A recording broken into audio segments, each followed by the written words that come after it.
리오 올림픽이 다가오고 있습니다. 오늘 스포츠 행사를 지켜보면 우리나라가 많이 성숙해졌다는 것을 느끼게 됩니다. 과거에는 승부에 집착해서 수단과 방법을 가리지 않고 이기려고만 했습니다. 그런데 요즘은 경기가 끝난 후에 인터뷰하는 것을 보면 많이 성숙해졌다는 것을 느끼게 됩니다. 인터뷰하는 훌륭한 선수들의 특징이 두 가지가 있습니다. 첫째는 저는 경기를 즐겼습니다. 이렇게 인터뷰를 합니다. 최선을 다해 싸웠지만은 때로는 승리하지 못하더라도 상대방을 존중하고 게임을 즐겼다는 것을 만족합니다. 최고의 게임을 했어도 그리고 즐겁게 게임을 했음에도 불구하고 승부에 졌으면 깨끗이 승복하는 스포츠 정신을 가지고 있습니다. 과거에는 모든 목적이 이기는 것이었습니다. 그래서 스포츠 정신을 구현하는 것보다 게임에 지게 되면 부모가 돌아가신 것처럼 대성통곡하고 이기게 되면 온 나라를 얻은 것처럼 기뻐하고 크게 환호했던 것이 과거의 모습이었습니다. 그러나 이제는 나는 게임을 즐깁니다. 그래서 이렇게 즐기는 자가 훌륭한 사람이 되는 것이고 건강을 유지할 수 있는 것이고 오래오래 선수로 뛸 수가 있는 것이고 대부분 훌륭한 선수는 나는 즐겼습니다. 이렇게 인터뷰를 하는 것을 보게 됩니다. 두 번째 특징은 개인보다도 팀을 우선하고 있습니다. 개인보다 우리의 팀이 중요합니다. 우리의 팀이 이겨서 행복합니다. 우리의 팀의 승리를 기여하게 되어서 조금이나마 도움이 되어서 저는 만족합니다. 과거에는 골을 넣은 한 사람은 스타가 되었어요. 그리고 내가 골을 넣었다, 내가 승리를 가져왔다, 자기 자신을 앞세웠는데 이제는 나보다도 팀의 승리를 앞세우게 되고 우리 팀이 승리하게 되고 다른 동료들이 다 도와주어서 이렇게 되었습니다라고 하면서 자신보다도 팀의 승리를 우선하는 것을 보게 됩니다. 여러분, 이런 모습이 성숙하고 훌륭하지 않습니까? 우리 그리스도인들이 배워야 될 정신이요 자세라 생각이 됩니다. 세상 속에 살아가는 우리들은 마치 경기를 하는 자와도 같습니다. 축구 경기하듯 야구 경기하듯 신앙의 경기, 영적인 경기를 하며 달려가고 있는데 이런 스포츠 정신을 때로는 배워야 한다 생각이 됩니다. 그래서 우리는 이 경기를 즐겨야 하는 것입니다. 최선을 다하되 즐거운 마음으로 신앙의 게임을 즐기는 것이고 그리고 팀 정신을 기억해야 합니다. 나 혼자만 잘해서도 안 되는 것이고 함께 승리하는 길을 찾아야 되는 것이고 함께 승리할 수 있도록 서로가 도움을 주는 자가 되어야 한다는 것입니다. 오늘 말씀 골로새서는 골로새 교회의 사도 바울이 보낸 서신이었습니다. 이 골로새라는 도시는 에베소에서 180km 동쪽에 떨어진 도시였습니다. 그런데 이 골로새는 바울이 방문한 적이 없었던 유일한 도시였습니다. 사도 바울이 방문한 적이 없음에도 불구하고 이곳에 교회가 세워지게 되었는데 이곳에 교회를 세운 사람은 에바브라라는 사람이었습니다. 이 사람이 에베소를 방문했다가 에베소에서 복음을 전하는 사도 바울을 만나게 되고 그 복음을 듣고 예수를 믿게 되어서 자기가 살던 골로새로 돌아가 그곳에 교회를 세워서 교회가 시작이 되었던 것입니다. 그런데 이 골로새 교회에 문제가 생기고 말았습니다. 거짓 가르침이 교회 속에 침투가 되고 말았던 것입니다. 바울이 직접 방문한 것도 아니었죠. 사도의 가르침을 받은 것도 아니었죠. 간접적으로 복음을 듣고 교회를 세웠으니 거짓 사도들, 거짓 가르침이 교회에 침투했을 때 그것을 막아낼 영적인 능력이 내부에 없었던 것입니다. 이것을 어떻게 판단할 것인가? 판단의 기준도 부족했어요. 복음에 대한 이해도 부족했어요. 골로새서 2장 8절에 보면 누가 철학과 헛된 속임수로 너희를 사로잡을까 주의하라. 이것은 현재 골로새 교회가 처한 현실을 말해주고 있는 것입니다. 골로새 교회는 율법을 강조하는 유대주의자들, 금욕주의자들, 그리고 특정한 음식을 강조하고 날짜를 주장하는 미신적인 사람들, 천사를 숭배하는 사람들, 여러 가지 문화와 영적인 옷을 입고 종교적이고 미신적인 형태가 교회 속에 많이 침투해 들어오고 있었던 것입니다. 이러한 영적인 위기를 어떻게 극복할 수 있을까? 어떻게 하면 이런 영적인 위기를 극복해 나갈 수 있을까? 바울은 골로새 교회가 당한 영적인 혼란을 잘 듣고 복음적으로 기준을 제시하고 기독교 교리를 정확하게 설명해 나가기 시작합니다. 그것이 골로새서 1장 2장의 내용으로 구성되어 있습니다. 사도 바울이 1장 2장에서 강조하는 것은 예수 그리스도의 십자가의 사건인 것입니다. 예수 그리스도가 만유의 주시고 예수 그리스도를 통해서 어둠의 권세에서 빛의 자녀로 거듭나게 되었던 것이고, 예수 그리스도께서 세상의 권력과 권세와 모든 것을 물리치고 우리를 새로운 삶으로 인도해 주셨다는 것입니다. 골로새서 1장 13절에도 우리를 흑암의 권세에서 건져내서 그의 사랑의 나라로 옮기셨다. 우리가 과거에는 흑암의 권세에 있었지만은 이제 그 사랑의 아들의 나라로 옮겨진 사람이 되었는데, 그 가운데 우리를 옮겨주신 분이 바로 예수 그리스도이시라는 것입니다.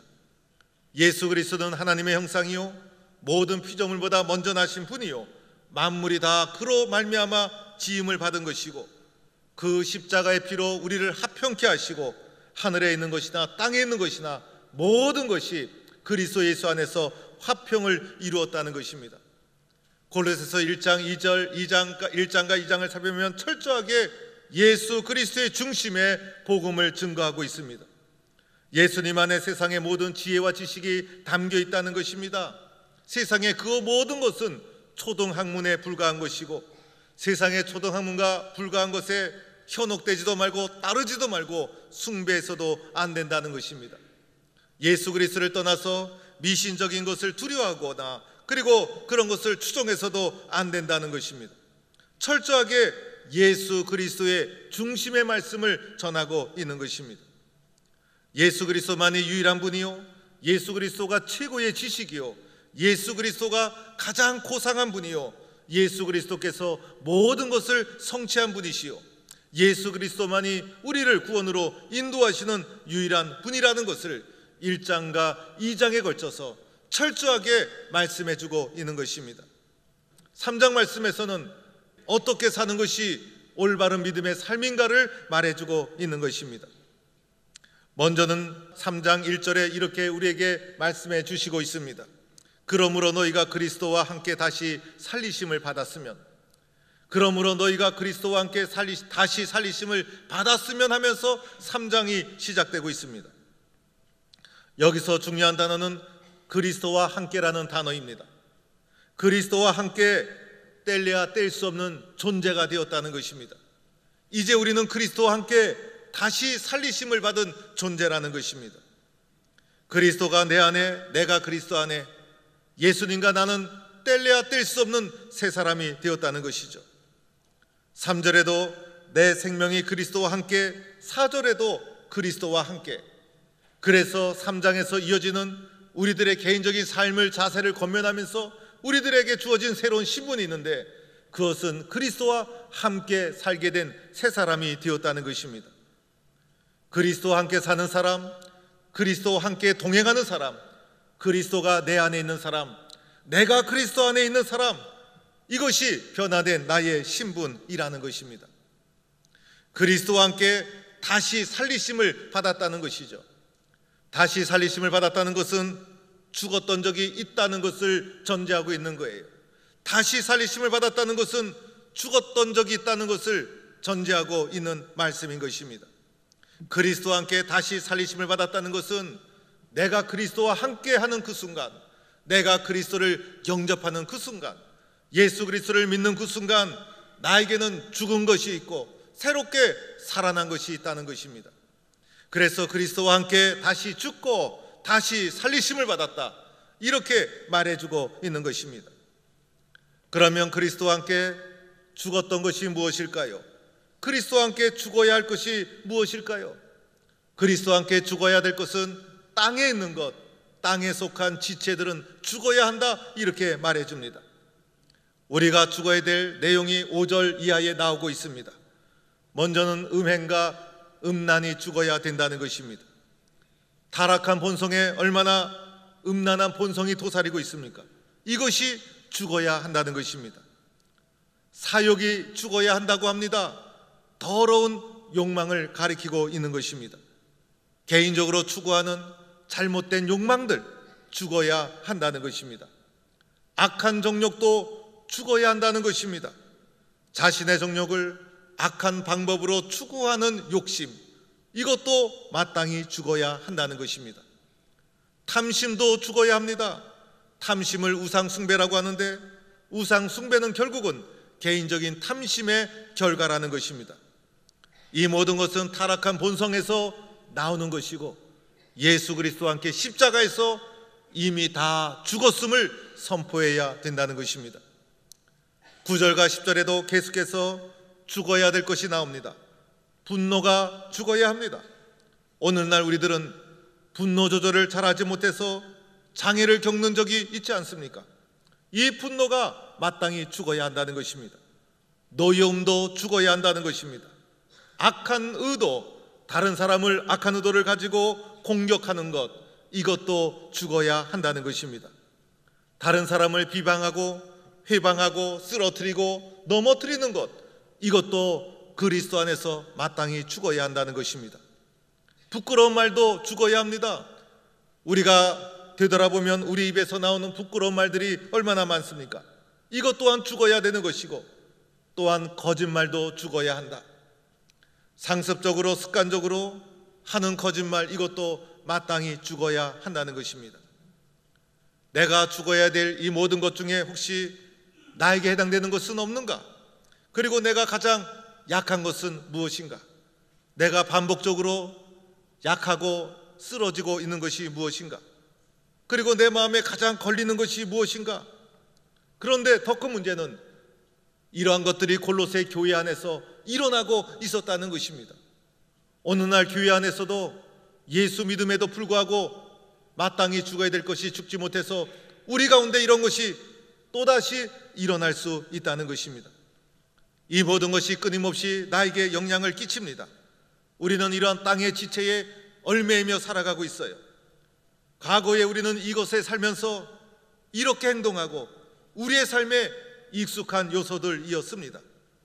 우리의 삶에 익숙한 것들이기 때문에 기회만 있다면 다시 우리 속에서 되살아날 수가 있는 것들이었습니다. 이런 것들을 어떻게 해야 하는가? 오늘 바울은 생각하지도 말라고 합니다. 이런 것들을 생각하지도 말라. 모든 것은 생각에서 시작이 되고 있다는 것입니다.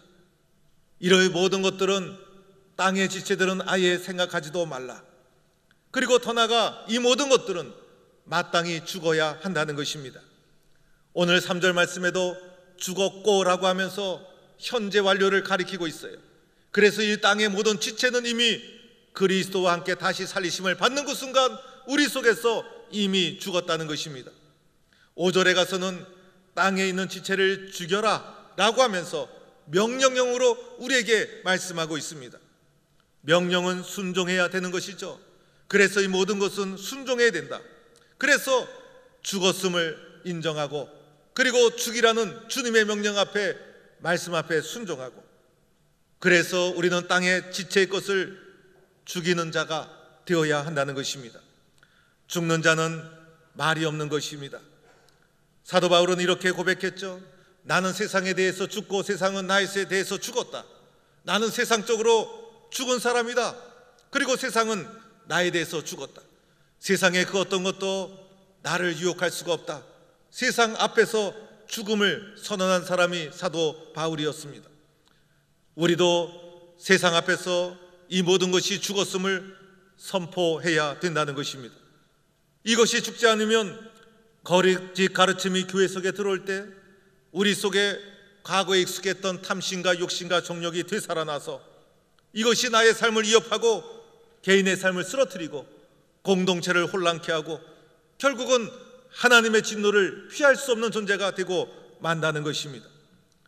내가 죽어야 교회가 살고, 내가 죽어야 예수가 살고, 내가 죽어야 복음이 살고, 내가 죽어야 복음이 드러나는 것입니다. 이렇게 죽어야 함에도 불구하고 마땅히 죽지 못하는 데서 문제가 생기고 만다는 것입니다. 오늘 골로새서 3장에서 사도 바울이 우리에게 권면하는 것은 땅의 지체를 죽여라, 마땅히 죽어야 될 것이 죽어야 한다는 것입니다. 내가 죽어야 예수가 살고, 내가 죽어야 교회가 살고, 내가 죽어야 복음이 산다, 이런 말씀을 기억하고 땅의 지체를 죽이는 성도가 되어야 합니다. 이렇게 땅의 지체가 죽은 후에 그리스도와 함께 다시 살아나는 것이 있죠. 그리스도와 함께 다시 살아나야 되는 것이에요. 그리스도와 함께 다시 새 사람으로 땅의 지체를 죽이고 살아난 사람이 바로 그리스도인인 것입니다. 그리스도와 함께 다시 살아난 새 사람이 된 우리들, 이제는 무엇을 해야 합니까?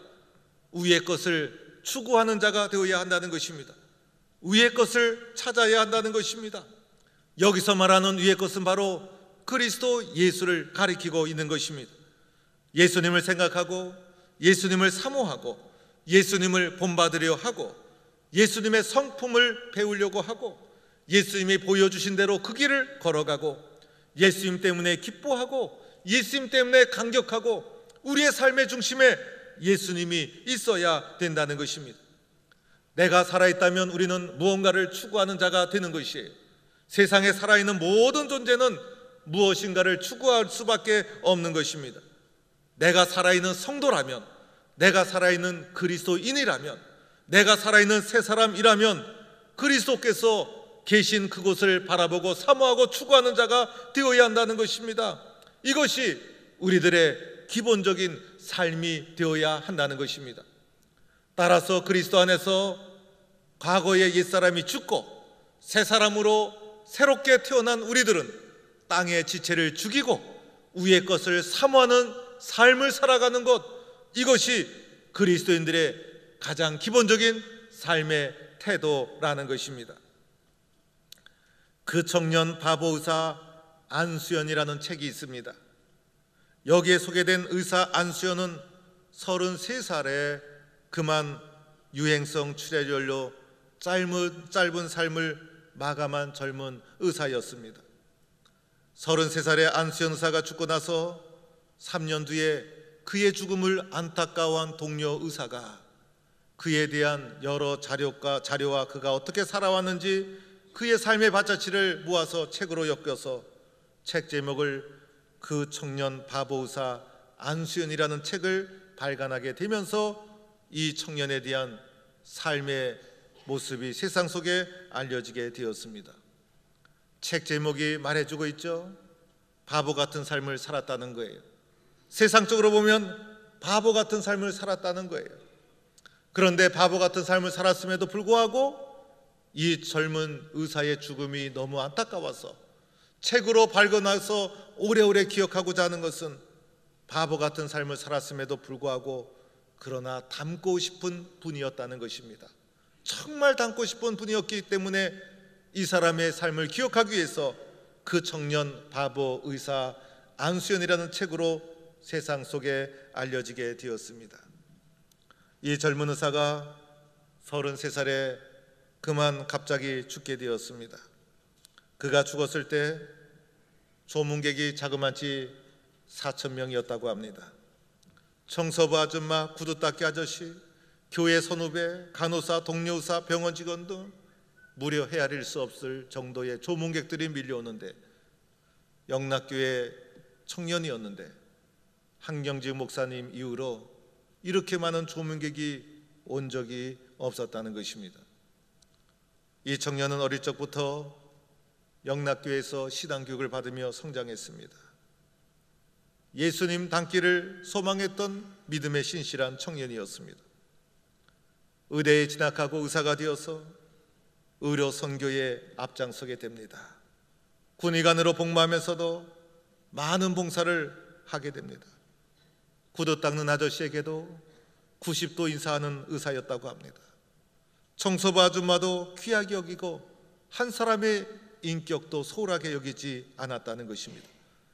행패 부리는, 술 취해서 행패 부리는 환자도 사랑으로 끝까지 돌봐주었다고 합니다. 의료 분교가 나서 파업을 할 때도 중환자실 환자들을 떠날 수가 없어서 중환자실을 끝까지 밤을 지새우며 지켰다는 것입니다. 이 청년 의사는 항상 자기보다도 남을 위하는 삶을 살았습니다. 보잘것없는 자도 귀하게 여겼다는 거예요. 열정적이고 희생적이고 헌신적이었다는 것이에요. 그가 죽자 많은 사람들은 이렇게 고백했어요. 그의 삶에서 예수님의 흔적이 있었다. 그를 생각하면 예수님이 기억난다. 그의 삶에는 예수님의 흔적이 있었다. 그런데 갑자기 33살, 예수님과 똑같은 나이에 유행성 출혈열로 안타깝게 죽고 말았습니다. 세상 속에서 바보처럼 살았지만은 가장 큰 영향을 끼쳤던 사람, 바보 같은 삶을 살았지만은 모든 사람이 닮고 싶었던 사람, 그가 죽게 되자 모든 사람이 안타까워했어요. 우리는 이렇게 생각할 수 있어요. 하나님, 왜 이렇게 귀한 청년을 일찍 데려가셨습니까? 그런 안타까운 마음이 우리 속에 있을 수밖에 없어요. 그런데 그보다 더 큰 영향력을, 그보다 더 큰 감동을, 그보다 더 큰 본을 수많은 사람들에게 보여주어서 많은 사람들로 하여금 나도 그렇게 살아야지라는 강한 도전을 이 청년의 삶을 통해서 하나님은 우리에게 주시고 있는 것입니다. 오늘도 세상 곳곳에 말씀과 믿음을 가지고 위의 것을 추구하며 살아가는 사람들이 수없이 있다는 것을 우리는 기억해야 합니다. 우리는 세상 속에서 약해지거나 낙심하지 말아야 한다는 것입니다. 사랑하는 성도 여러분, 우리는 땅의 것을 죽이고 위의 것을 추구하는 삶을 즐겨야 합니다. 이렇게 살아가는 것이 즐거워야 합니다. 예수님과 동행하는 것이 기뻐야 합니다. 예수님을 생각하고 말씀에 순종하고 그분의 말씀에 함께하고 주님이 나를 도와주시고 주님의 말씀을 묵상하고 주님의 말씀에 순종하고 때로는 세상이 보기에 바보 같은 삶으로 보일지라도 이 삶을 즐겨야 합니다. 이렇게 사는 것이 기뻐야 합니다. 이렇게 사는 것이 행복해야 합니다. 그리고 우리는 함께 팀을 생각해야 합니다. 나 혼자 인생을 살아가는 것이 아니라는 것입니다. 나에게는 함께하는 팀이 있다는 것입니다. 우리는 영적으로 보면 예수라는 유니폼을 입은 영적인 한 팀입니다. 험난하고 그리고 복잡한 이 세상 속에서 내가 속한 예수라는 팀이, 내가 속한 동북교회라는 팀이 승리할 수 있도록 팀에 기여를 해야 한다는 것입니다. 팀을 위해서 헌신하는 자가 되어야 한다는 것입니다. 그리하여 세상을 변화시키는 하나님의 사람으로 쓰임받는 성도가 되기를 주의 이름으로 축원합니다. 살아계신 하나님, 험한 이 세상 속에 살면서 우리들은 과거 옛사람의 성품 속에 있었던 잘못된 욕망, 거짓말, 그리고 정욕, 욕심에 짝하여 나도 모르게 세상 앞에 나약해진 존재로 쓰러질 때가 있습니다. 나를 불쌍히 여겨 주옵소서. 예수 그리스도와 함께 옛사람이 죽고 새 사람으로 다시 태어난 그리스도와 함께 살아가는 존재라는 사실을 기억하게 하여 주옵소서. 예수님의 말씀에 순종하고 예수님 말씀에 따라 살아가는 것이 즐겁고 그리스도인으로 살아가는 것이 기쁘고 그리스도인으로 살아가는 것이 행복하고 예수님 말씀대로 살아가는 것이 너무나 감사하고 그리하여 영적인 한 팀이 된 우리의 동부의 모든 그리스도인들이 서로가 격려하고 서로가 도와주고 서로가 힘을 내어서 아름다운 승리를 이루어가는 성도들이 다 되게 하여 주옵소서. 예수님의 이름으로 기도하옵나이다. 아멘.